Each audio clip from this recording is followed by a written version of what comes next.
We have this woman with the issue of blood whose faith built momentum for when she touched the hem of his garment. Y'all know I love this text so much. So she touches the hem of his garment. She goes back into hiding. But the Lord goes out of his way to find her. One, to let her know that it was her faith that actually made her well. But then he calls her daughter.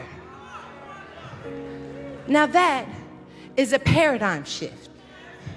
That is an invitation for the Lord to change her identity.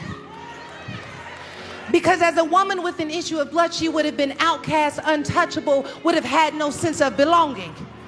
But right there in front of everyone thronging him, he says, I call you daughter because I want to change your identity, which means that she's got to go back and take care of what God just said about her so that she doesn't lose it looking for another suddenly moment. God gave her homework. I want you to step into the identity of a daughter. I hear God saying that too many of us make the suddenly moments what we long for, and we miss how we're supposed to take care of what God said suddenly, subtly.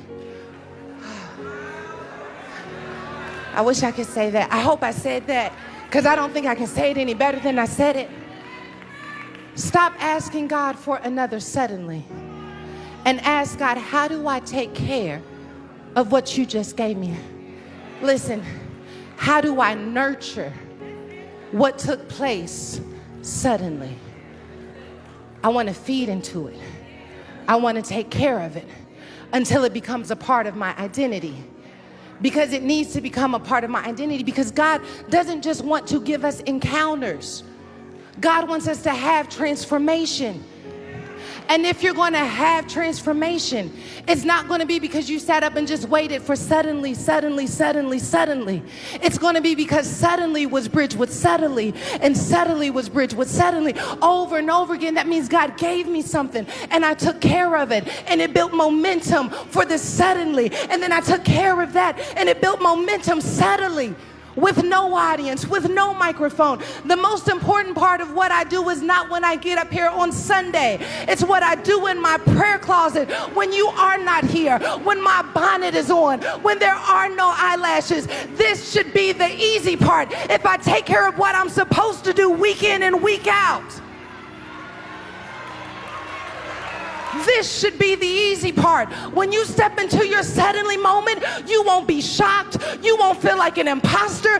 You will know that you are right where you are supposed to be, because what I've been doing in quiet has qualified me for what I'm doing in public.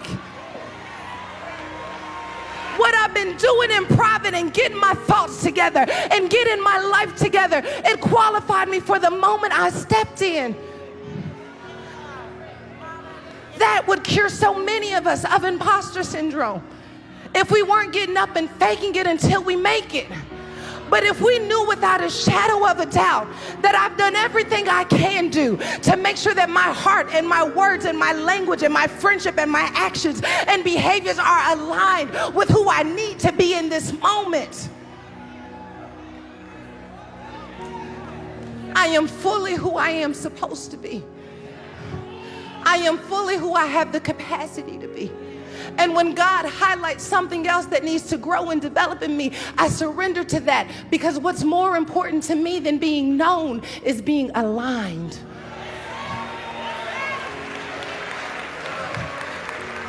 So the suddenly moments are bait to make you hungry for how you take care of what happened suddenly, subtly.